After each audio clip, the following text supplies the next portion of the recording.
Numbers is essentially a story with the ingredient of the spicing up of civil code of law.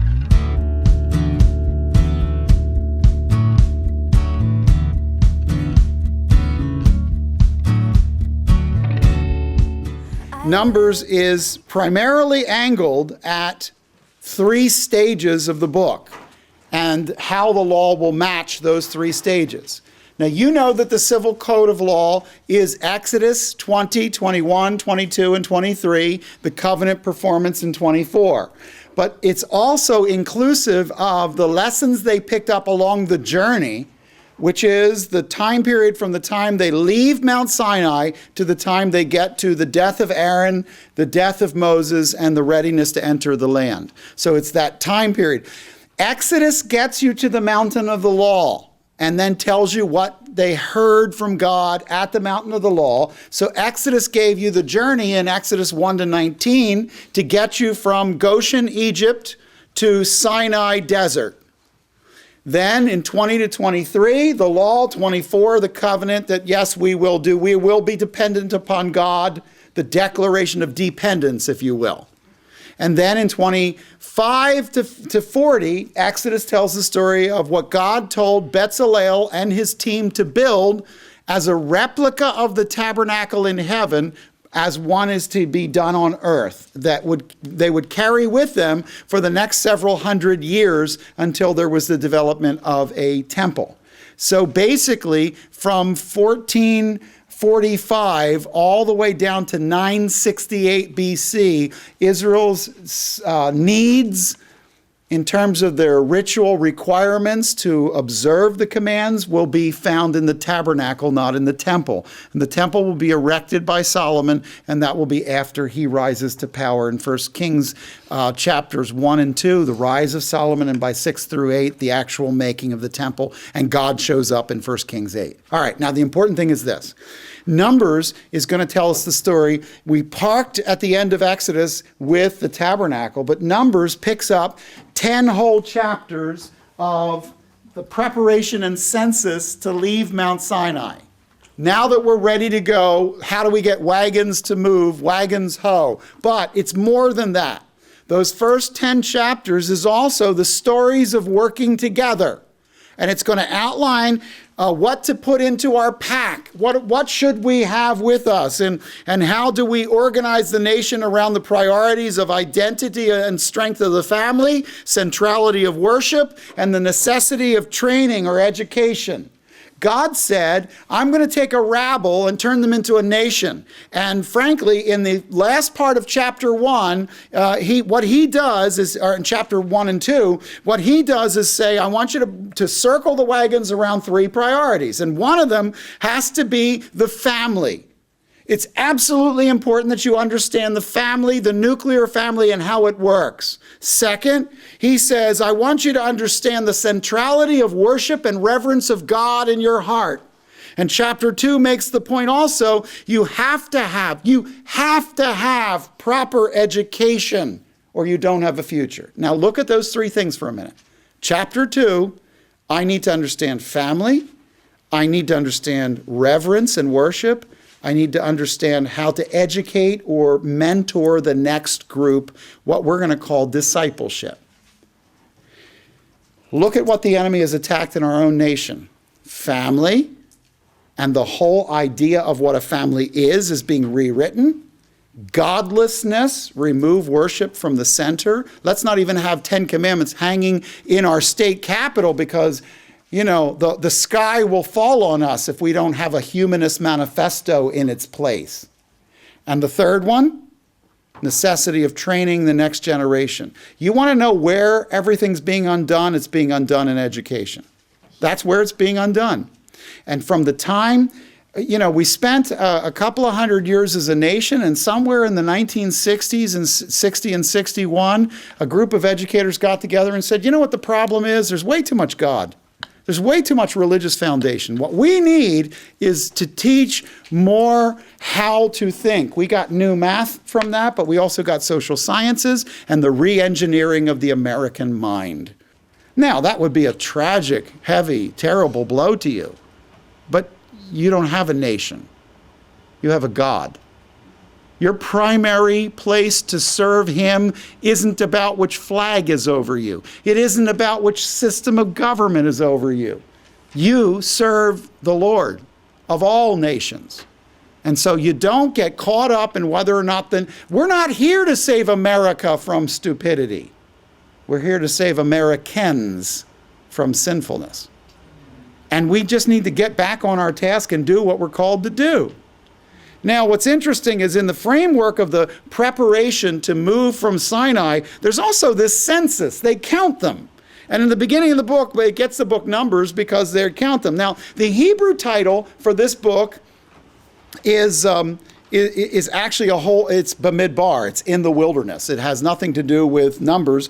The Greek title is arithmoi, from which we get the word Numbers. And the Latin Vulgate, when Jerome did his title, he picked up the Greek title and called it Numeri, and we got from that Numbers. The point is that the book itself isn't primarily about the census, but the census is an important part. So here's what I want you to do. On the cover sheet of Numbers, write Numbers 1 and Numbers 26. Those are the two censuses that are the activity of the book.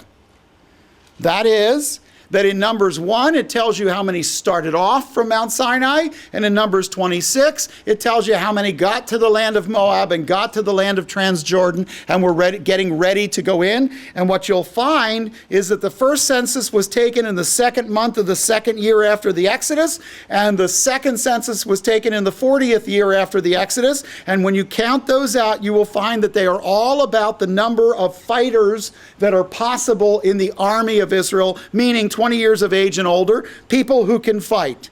You'll see that in Numbers 1, 1-4. You'll see it in Numbers 26, 1-4. They're counting something specific. The purpose of those two censuses is to tell you this: God replaced a generation. So that by the time Moses got to Transjordan at the end of the book of Numbers, he looked out on a crowd, and they were a crowd of strangers. But here's the weird part. They had the faces of guys he knew from earlier. How many of you thought it was strange how much the younger George Bush looked like the older one? I want you to feel what Moses felt. He looked out on a crowd and he saw faces that were familiar, but they weren't their faces. They were the faces of their fathers. He outlived a whole generation. And then he finally buried his brother, the high priest. And by the time they were ready to go over into the land, Moses, frankly, wasn't wrestling with God to go. One of the gentle things that God does in the aging process is he takes one friend after another until we're looking at a room that we love, but a room of strangers. The hard things that Moses fought together with Aaron, he buried with Aaron. And Eleazar and the sons didn't have all the experiences their father. They may have had his nose, but they didn't have his experiences. So in the first 10 chapters, I want you to feel that there are a couple of things going on. Principles of working together. The whole idea of tough choices and how to make tough choices. This is all still parked at Sinai for 10 chapters in the beginning of the book. And then they had to learn a defense plan. Without a defense plan, they were going to be dead meat when the Midianites came upon them. God hung them up in the desert, kept them in the heat, gave them certain problems like a Midianite or let's say an Amalekite attack. Why did the Amalekites attack? Well, in part because God was trying to teach them how to do warfare. So that when they got to the Canaanites, war was something they understood, it's something they practiced for, it's something they knew how to organize. So the 10 chapters in the beginning of Numbers literally says, this is how the camp should march. This is how you hear the call to war from the silver trumpet at the front gate of the tabernacle. This is who marches first, then second, then third, then fourth, clockwise around, beginning in the east, going to the south, going to the west, going to the north. The tribes organized in the camp are to fall out in this order. This was, let me say it this way, 10 chapters of boot camp. It was boot camp. It was learning how to fall out and fall in and take up camp and move camp. They weren't doing it yet. They were learning how to do it. You get to chapter 11, and they go on the 11-day walk. Chapters 11 to 13 in Numbers tell a story that's critical for your understanding. After they had 10 chapters of getting ready and learning how to work together, then in chapter 11 they said, all right, wagons, ho, and everybody starts moving, and then they get into a leadership problem. They're not even far into the desert, and already the people are whining and complaining about leadership. All of a sudden, they're starting to go, we don't have water, we don't have food, what are we going to do? And they start leaving the boundaries of Egypt, passing by the gods that are on the border stations of Egypt, and they start complaining and start getting the willies because now they're leaving the gods of Egypt, and those are the only gods they ever knew for the last 10 generations of slaves, and now what are we going to do? And Moses says, you're going to follow God. Takes them up to Kadesh Barnea, and when they get up there, all of a sudden, they have to learn a lesson. He dispatches in 13 and 14 of Numbers. He dispatches the spies. And when he says them, the spies, and when he sends the spies, they go up into the land and they come back. Now, you know this story since you were a kid. 10 spies said no, 2 spies said go, right? And you got Joshua and you got Caleb. And what you have are these 2 that stand up and say, this is what the Lord has said. And the basis of their argument was not that the report of the 10 was false, but that the report of the 10 was focused on the wrong thing. Because you can't see faith through fear. And by the way, you don't see fear through faith. If God said go, then not going is disobedience. If God said go and we die, then that's God's plan because that's what he told us to do. But if God said go and we don't, that's our plan and we're going to pay for everything we do. And so what happens is there's this awkward dance where they learn that God is for us when we are for his plan. And that's a really important factor for a believer. When you don't follow him, he's not for you. He's for you when you listen to him. When you decide to do the opposite, listen. If the goal means that I get the ball and go to that goal line, I will score when I do. If I turn around and run the other way, I will not. Why? Because I'm not following the plan. I'm going the other direction. And so they have to learn. Now, chapters 11 to 20 give you a snapshot in a series of camps, but really what it is Sinai to Mount Nebo. It's mountain to mountain. Mount Sinai to Mount Nebo. And the point of the story is this.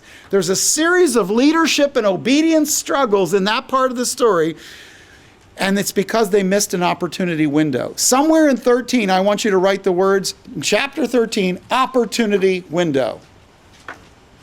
Some of you are going to find that your opportunity window will appear in the next 2 years of your life. Knocking on your life will be your life's partner. You will have the opportunity to step into that relationship, and the enemy will make it tough to do. Something will come up. A distraction of another opportunity, a better looking opportunity, something over here. Guys, all I can tell you is every single time in my life God was calling me to do something, the enemy was calling just as loud for me to do something else. I'm going to tell you, everything is direction or distraction. Those are your only 2 options. And what happens is, in the direction of God, the enemy sends a distracting voice, and it's hard for you to figure out which he wants you to do. Buy, don't buy. Marry, don't marry. Career, not career. In every opportunity that comes up in your life, you're going to find that there's an opportunity window. In Numbers 13, the opportunity window was, well, you've walked 11 days. I'm ready to give you the land. Are you ready to follow me? Their answer? No. Okay, then you can have the 40-year plan. It's a lot harder, a lot hotter, a lot less enjoyable. And during the plan from 11 to 20, here's what I want you to see. The people will incessantly complain because God isn't delivering the promise. Why? Because the promise is being delivered in the land where he told them it was supposed to be. There were perfectly good grapes growing where they were supposed to be, but they weren't where they were supposed to be. So all of a sudden they're going, we don't have any grapes. Well, of course, they're up there where I told you to go. Do not expect the blessing of God when walking in the place God told you not to be. And that in 11 to 20 will be leadership and obedience struggles based on the opportunity of window of 13 and 14 that's within the 11 to 20 story. It's ramping up to the choice, then the opportunity window, then walking away from the choice, and the 40 years that happens in replacement of the finish of the 11-day journey. They could have been done right there. They could have been done right there. By the way, you're going to see the same pattern happen again. It's called Matthew. In Matthew's gospel, Jesus will come as a king, and he will stand in front of Israel, and he will offer them a kingdom. And he will say to them, you can have it. And they will say, no, thank you. And he said, fine, then you can go through the long program. That will include another dispersion, a terrible period of tribulation. And when you finally are ready to bow, then I'll come back and get you again. It's pictured here already. It's a duplicate picture of something offered as a kingdom of blessing that doesn't get taken. And then the hardship comes and tribulation comes because it doesn't get taken, only to find out that when they finally get backed up to the wall and they cannot find a way out on their own, that coming through the clouds is one who saves them. Okay? So there's a pattern here. Now, when you get to chapter 21 to 36, the third part of this book is the part, lessons about deception. One of the problems is that they get to the edge of the land. They go, instead of going up from the south, they go all the way around the Dead Sea. And when they come up alongside the Dead Sea, they have to fight battle upon battle. They get pretty good at defeating people. God gets pretty good at showing up and knocking down the pins in front of them. And here the bottom line is, now they're stalled, and the third box is preparation to enter the land in 21 to 36. But the preparation is mostly the interesting part about this story, and you've been hearing me speak on these stories more recently if you've been part of the Sunday morning crowd. The interesting part about this story is there are a whole series of lessons of deception where the locals import false prophets and try to get the people's heart torn away. The most effective attack against Israel was foreign women. They were willing to stand up against false teaching, but they weren't willing to stand up with sexual purity. So the age-old way the enemy takes you down shows up in 21 to 36 as the deception comes into their lives. And all of a sudden, they're wooed away by pretty girls and end up falling before pagan gods. They have to learn how to follow after God when it's so hard for them to say no. And that's going to be the big central part. What's pretty important here is that since the number is all about numbers, and since numbers is all about the number, I guess I should say, one of the things that we made you aware of earlier was that word Aleph. Aleph is the word that is the problem in the book. The word Aleph may mean bands, clans, tribes, families, thousands. When the translators decided to choose the Hebrew word and make it thousands, what they did was created the huge number of people that you have that is millions upon millions here. But internal to the text, there's two problems. Number one, it doesn't match the size of the tabernacle or the size of the camp in order to get the carcass of the animal outside the camp. It's physically impossible to get those carcasses outside a land mass where there's 3 to 5 million people. Okay? Second, the internal argument of the word Aleph doesn't seem to hold up when it comes to the book of Joshua when they're sending people up to Ai and they are routed at Ai. And we looked at that earlier. My point is only this. I can't pass by numbers and say that without saying that there's a problem with the number in numbers. The problem is if I mistranslate a word, I can create a problem, and then I have to put out a whole bunch of emails showing how God sent, 46 railway cars of bread every day to feed them in the desert. And what we're doing is we're creating a problem and then we're solving the problem. You cannot take people to 12 wells at Elim and get them from empty canteens to where all of them water in a single night. You can't pump water out of a hand bucket that fast. So there's a problem with the numbers as they are. And I would just argue that if you make the term in army units, that is bands instead of thousands, that the number of people that are passing through the wilderness is probably under 100,000, maybe closer to 50,000. And by the way, that's not an easy task. One of the problems we have as Americans is we think if it's not a huge number, it's not as cool. But I would just remind you that when Jesus spoke and said, "Lazarus, come forth," everyone else remained dead. That didn't make it less a miracle. Okay, well, if 20 people would have come out, that'd have been more resurrection than one. Well, yeah, but you're missing the whole point. God either has the ability to do it with 50,000 or 5 million or 50 million, or he doesn't. But there's a geographical problem also in the text. I've walked every bit of this. You can't fit 5 million people in that desert. They don't fit. So while we're out there bloviating about how we're sure it should be thousands and not bands, just know they can't actually physically stand on the piece of property you gave them, okay? Look, when you come to a conclusion in your biblical study that no longer works in the physical geography of the earth, you might want to reconsider whether or not your translation is done properly, is what I'm saying, okay? It's offensive to some people for me to suggest that some of this narrative has been mistranslated, but I'm just going to tell you, you don't have a solution to it if that's not the case. All right, so the book of Numbers then takes me all the way up until the last chapter of Numbers. And in the last chapter of Numbers, we get into this really sticky situation about inheritance because they've been going on and on about inheritance. And the problem is you have two different principles. The principle that a woman should be turning over her inheritance to her husband when she marries, and a problem of a collision with another principle, which is that the land has already been specified as to which tribe goes into it. And the book ends with this kind of weird statement, but it's actually a very important statement. The important statement is this: when two principles of God's word collide, one with the other, God has to sort out which of the two principles is more important than the other. So the more we sin, the more we take principles of God's word and put many of them into play. And some of them are going to be more important than other principles. And it's going to be wise leaders, prayerful leaders, God-dependent, Spirit-dependent leaders that are going to be able to sort out which of those is the more important principle. One of the problems we have in the church today is that as we reduce our knowledge of the text and as we reduce our ability to manipulate and handle the scripture properly, we find ourselves in a position where when principles collide, we don't know what to do. But Numbers 36 closes with a very intimate account of how to deal with a collision of principle. So the book of Numbers then took me from the preparation of the census at Sinai to the 40 years of the journey. When you go to Exodus, you will not find but a few camps.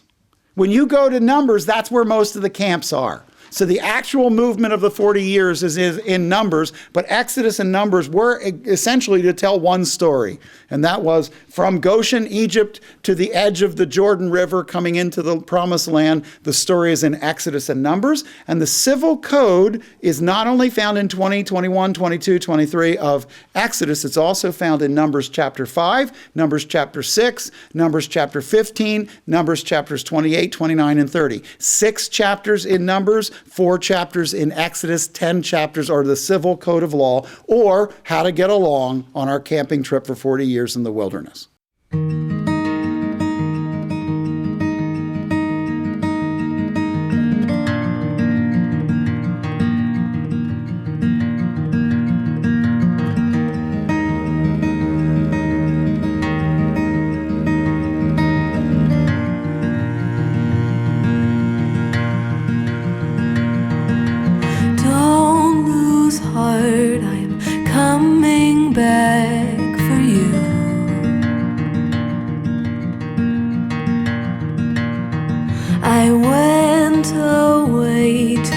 Find a place for two.